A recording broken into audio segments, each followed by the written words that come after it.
warahmatullahi wabarakatuh. Waalaikumsalam warahmatullahi wabarakatuh. Di sini kita akan diskusi mengenai dinamika kelompok. Pertama, saya akan memperkenalkan diri saya terlebih dahulu. Nama saya Maida Hiroshi, NIM-nya 2019 04 10 133. Perkenalkan, nama saya Gusti Andri Nursifa, NIM saya 2019 04 10 10 7 dari kelas C. Perkenalkan, nama saya Ririn Octavia dari kelas manajemen C, NIM 2019 04 10 118. Oke, jadi yang pertama kita akan mendiskusikan berita yang pertama, yaitu judulnya dinamika kelompok pengaruhi perkembangan agribisnis. Itu yang pertama. Si beritanya, kinerja kelompok memberikan pengaruh positif terhadap pengembangan kelompok. Motivasi kelompok yang memiliki keinginan kuat berkembang dan lingkungan yang mendukung membuat kelompok menjadi lebih dinamis. Sesuai yang dikatakan Acep, proses dinamika kelompok yang sering terjadi akan membuat kinerja kelompok meningkat tajam dan membuat kelompok mampu mengembangkan agribisnis dan kelompok. Acep mengajukan disertasi berjudul Kemandirian Kelompok Tani Berbasis Dinamika dan Kinerja Kelompok dalam Pengembangan Agribisnis Hortikultura di Kota Batu. Penelitiannya diketahui bahwa proses dinamika kelompok dimulai dengan pengembangan kelompok, peranan struktur kelompok, proses belajar, proses kerjasama, dan unit produksinya. Acep juga mengatakan kelompok banyak digunakan sebagai unit bisnis yang menarik banyak orang masuk sehingga sudah menggunakan saham bagi kelompok baru yang masuk. Untuk kinerja kelompok tani di Kota Batu, menurut Acep berada di tingkat sedang. Artinya, kelompok hanya kadang-kadang saja melakukan kerjasama. Hal serupa terjadi pada kemandirian kelompok tani di Kota Batu yang berada di posisi sedang. Kelompok masih belum mampu menjamin kebutuhan pasar, baik dari segi kualitas maupun kuantitas secara berkelanjutan. Di samping itu, kelompok juga masih ragu-ragu dalam mengambil resiko, tetapi sudah mampu dalam mengembangkan agribisnis dan menjalankan fungsi serta struktur kelompoknya. Kalau menurut kalian bagaimana mengenai berita ini? Artikel berita ini. Saya ingin bertanya sedikit. Menurut Maida Hiroshi, apakah dalam berita tersebut dinamika kelompok tersebut sangat berpengaruh terhadap di dalam berita tersebut? Kalau dinamika kelompok menurut saya itu sangat-sangat berpengaruh ya terhadap apapun, tidak hanya dalam berita ini. Karena seperti artinya sendiri, dinamika kelompok itu merupakan kekuatan yang ada dalam kelompok yang menentukan perilaku kelompok dan anggotanya sehingga membawa kelompok tersebut pada pencapaian tujuan dengan efektif. Jadi dalam dinamika kelompok membawa pencapaian atau tujuan dengan efektif sehingga akan mencapai hal tersebut dengan lebih baik. Gimana kalau menurut Gusti Andri? Ya, sudah dapat dipahami dan cukup jelas. Kalau menurut Ririn, gimana mengenai berita ini?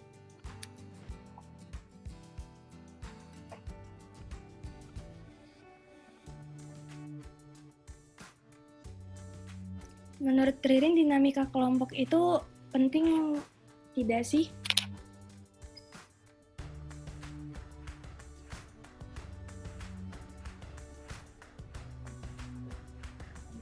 Kalau misalkan yang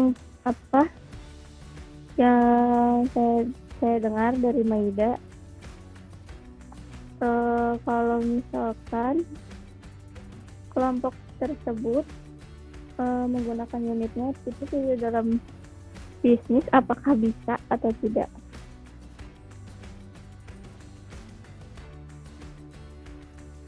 Gimana?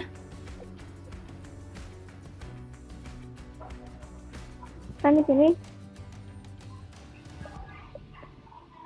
di sini ada kelompok tersebut banyak digunakan sebagai unit bisnis. Nah, jika ada yang tidak menggunakan sebagai unit bisnis, apakah itu bisa atau tidak? Jadi dalam dinamika bisnis itu kita tuh harus mengetahui kelompok karakter anggota itu loh. Jadi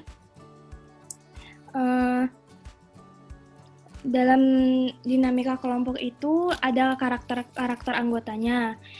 Seperti yang pertama ada karakter anggota yang efektif, yaitu karakter anggota yang memiliki kemauan besar untuk bekerja, belajar dan meningkatkan kemampuan sehingga termasuk pekerja yang efektif.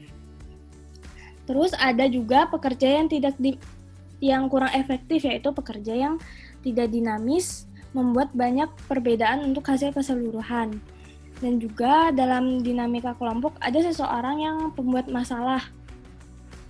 Pengaruhnya membuat pekerjaan lebih keras dan kurang dapat diprediksi bagi orang lain. Seperti itu. Jadi dinamika kerja itu benar-benar dibutuhkan dalam organisasi. Karena dengan dinamika bisnis itu kita dapat mengembangkan bisnis yang dilakukan atau organisasi itu.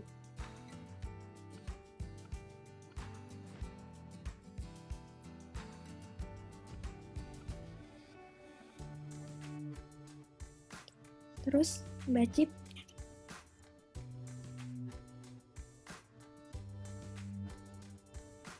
Untuk yang kedua. Baiklah, saya akan menjelaskan berita tentang dinamika kelompok tani.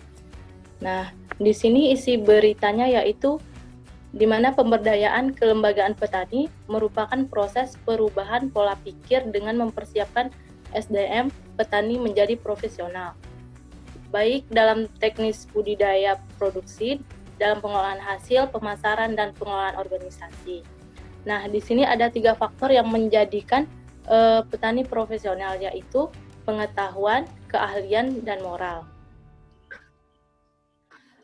Faktor di mana faktor ini bisa dikuasai petani melalui suatu proses pemberdayaan yang menggunakan sistem, strategi, dan metode yang sesuai dengan spesifik lokal. Menciptakan hubungan yang baik antar petani, kompak serta kebersamaan. Untuk itu diperlukan motivasi dan fasilitasi. Mempersiapkan kelembagaan petani yang sejahtera dan berguna. Nah, di mana ini jika kelembagaan dibangun atas dasar SDM yang profesional, serta dikelola dengan prinsip kebersamaan dan difasilitasi, maka akan tumbuh menjadi kelembagaan petani yang kuat dan berfungsi dalam melayani anggota.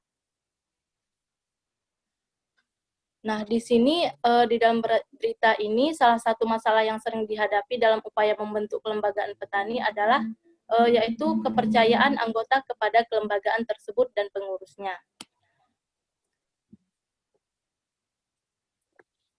Tanpa rasa percaya diri anggota atau para petani, maka kelembagaan yang dibangun tidak akan kuat dan tidak berfungsi dengan baik serta berkelanjutan. Nah, di sini sudah jelas bahwa dinamika kelompok tersebut sangat penting. Selanjutnya yaitu untuk menumbuhkan kemitraan di kalangan kelompok tani, dibangun dengan menjalin hubungan kerjasama yang saling menguntungkan antar dua pihak yang bermitra, dengan memenuhi 3 syarat, yaitu kerjasama yang menguntungkan kedua pihak. Kemitraan yang tidak didasari hubungan balas kasihan, melainkan hubungan yang sejajar antara satu pihak dengan pihak yang lainnya. Kemitraan yang dibangun merupakan kerjasama yang profesional, Output dari pemberdayaan petani dan penguatan kelompok tani melalui sistem kebersamaan ekonomi adalah petani menjadi pandai dan profesional.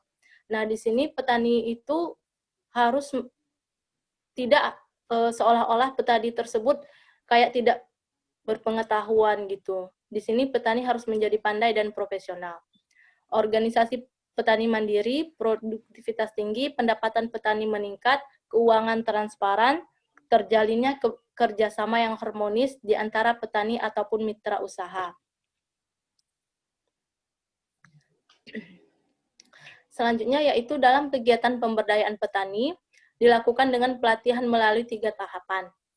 Nah, di tahapan pertama yaitu penumbuhan kebersamaan petani yang bertujuan untuk menumbuhkan kebersamaan petani dalam kelompok sehingga tercipta kesadaran di antara sesama anggota untuk melaksanakan kegiatan usaha secara bersama-sama dalam wadah kelompok produktif. Latihan yang digunakan adalah pendidikan orang dewasa atau yang disingkat POD melalui partisipasi aktif peserta untuk memberikan kontribusinya dalam setiap tahapan proses dengan spirit kebersamaan. Nah, tahap yang kedua yaitu penguatan kelembagaan. Terdapat 5 jenis pelatihan. Pertama, pelatihan strategi pengembangan kelembagaan petani atau yang disingkat biasanya SPKP.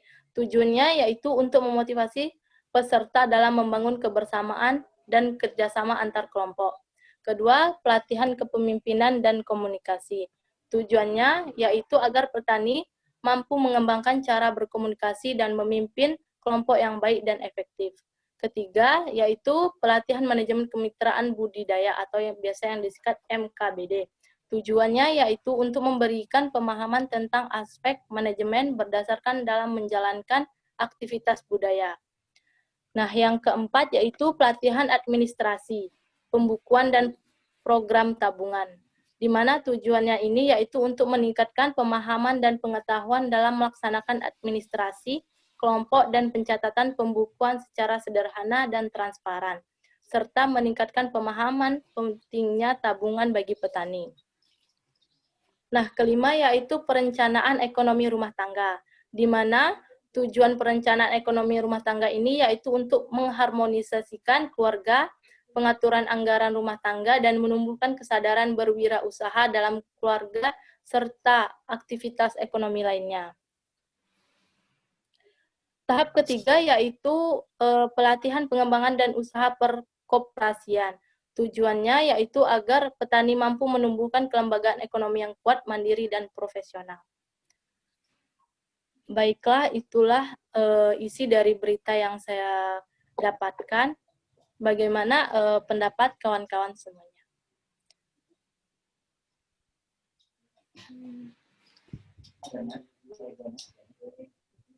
Aku mau tanya, Pak. Iya. Aku mau tanya, apakah organisasi tersebut memiliki tujuan dan pengaruh besar? Adakah atau tidak? Nah, di sini di dalam berita ini sudah dapat kita ambil bahwa tujuan dari organisasi ini dan dapat kita ambil di dalam berita ini bahwa pengaruh dari dinamika kelompok tersebut sangat tinggi, di mana tujuan pendampingan dalam pemberdayaan petani dan kelompok tani antara lain yaitu mengetahui seberapa besar penyerapan materi pelatihan yang diikuti petani sekaligus melakukan penatapannya. Dan yang kedua, mengetahui penguatan kelompok tani yang telah dibentuk, baik kepengurusan, administrasi, dan keuangannya. Setiap usaha ataupun hal-hal yang lainnya itu diperlukan suatu organisasi atau kelompok, di mana setiap usaha tersebut dimulai dari hal kecil. Memang dari hal kecil tersebut bisa kita dijalankan sendiri, namun semakin besarnya usaha tersebut ataupun hal-hal yang lainnya, maka kita tidak bisa menjalankan itu semua dengan sendiri, maka kita harus memerlukan anggota yang lainnya. Dengan bertambahnya anggota yang lainnya, maka kita mendapatkan ilmu yang banyak ataupun karakter-karakter yang berbeda. Maka dari itu kita harus memerlukan pendampingan.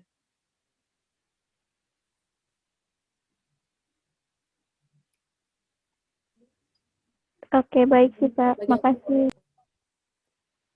Kalau saya bukan lebih ingin nanya gimana contohnya, mengapa sih rasa percaya dari anggota atau para petani bisa menyebabkan kelembagaan yang dibangun tidak akan kuat dan tidak berfungsi dengan baik serta untuk kelanjutannya.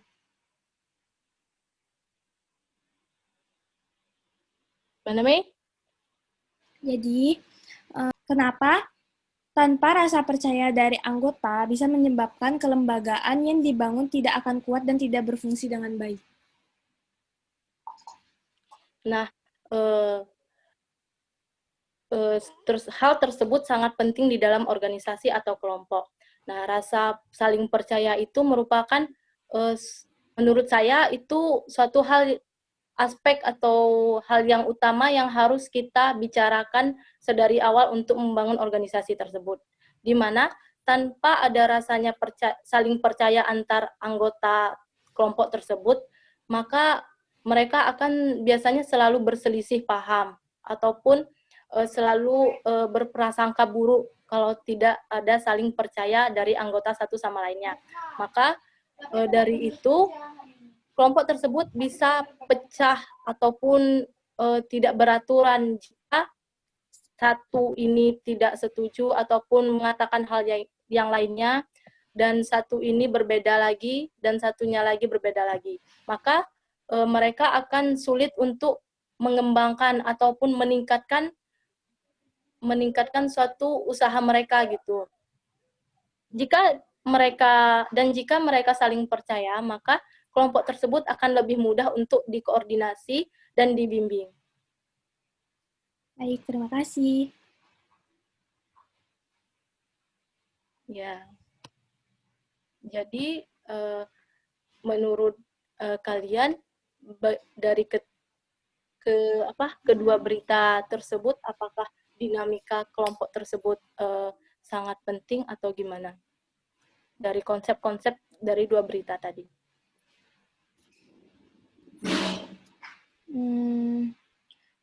Kalau menurut, bentar. Yang ketawa kampret. Ntar aku motongnya banyak nih, ya Allah. Aku mau ini dong. Bentar. Kamu mau nanya lagi? Enggak, mau jawab yang tadi, Bacit.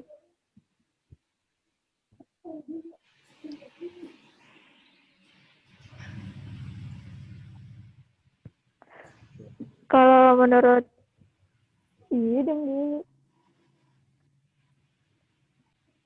kalau menurut saya sih, dari dua berita yang barusan dipaparin itu, kalau menurut saya sangat penting.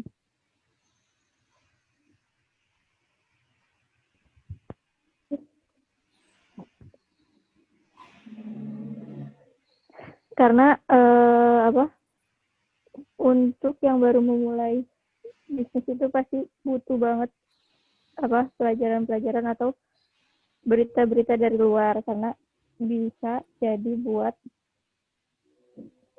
bekal pemula bisnis tersebut.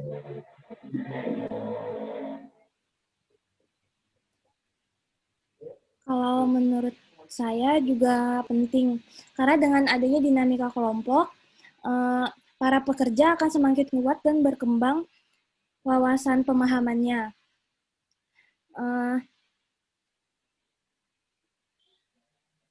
Udah seperti itu.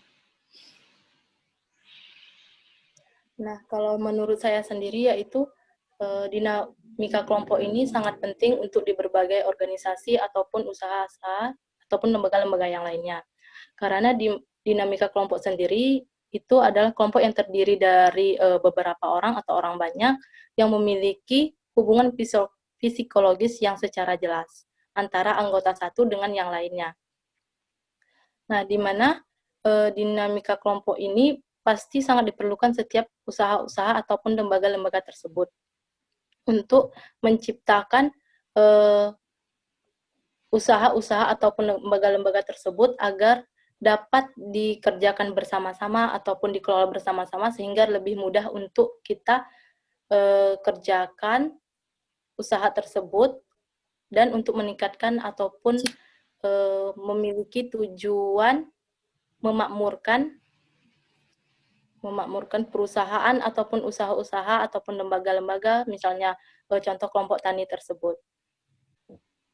Ya, selanjutnya masih tentang dinamika kelompok. Banyak di antara kelompok-kelompok ini berkinerja baik. Artinya, tidak ada tugas yang tidak diselesaikan, apalagi berkaitan dengan kepuasan pelanggan. Namun demikian, bila kita telah lebih dalam terasa betapa kurang adanya api dalam semangat kerja berkelompoknya. Artinya, hal-hal yang berkaitan dengan emosi, seperti rasa empati dan simpati tidak berkembang di lingkungan kelompok. Nah, dari sini kita bisa membaca bahwa kelompok bisa saja bekerja sama dalam tugas karena masing-masing individu memang memiliki kompetensi yang dibutuhkan untuk penyelesaian tugas tersebut. Namun, belum tentu ada keterlibatan individunya yang bisa menghasilkan inisiatif dan inovasi. Bisa kita bayangkan betapa sulitnya manajer kelompok menguasai anggota kelompoknya. Bila perasaan tidak dilibatkan di dalam kelompok tersebut atau tidak adanya rasa dalam kelompok tersebut, tidak menyadari bahwa anggota kelompoknya sedang tidak berbicara dengan anggota yang lain atau bahkan dengan manajer itu sendiri. Hal-hal seperti ini mungkin untuk jangka pendek tidak mengganggu kinerja kelompoknya, namun jika jangka panjang itu akan sangat mengganggu kinerja kelompoknya.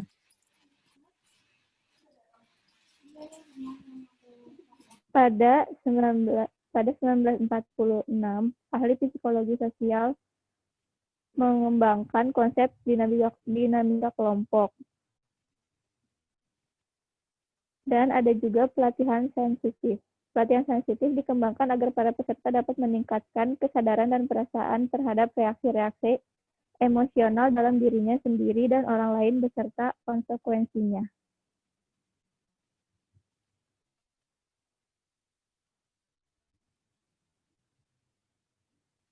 Dengan semakin kuatnya produk-produk, manusia dipermudah pekerjaannya dalam banyak hal. Justru inilah saat di mana kita kembali memperhatikan kekuatan perasaan dan empati individu. Hal ini tidak bisa dipelajari dengan pelatihan outbound atau yang populer lainnya. Kita perlu memfasilitasi manajemen konflik dan pengambilan keputusan dan mengajak setiap individu dalam kelompok tidak saja memikirkan dirinya sendiri, tetapi juga cara berkolaborasi dan berkomunikasi secara tulus demi kepentingan kelompok. Lalu ada mempraktikkan dinamika kelompok positif.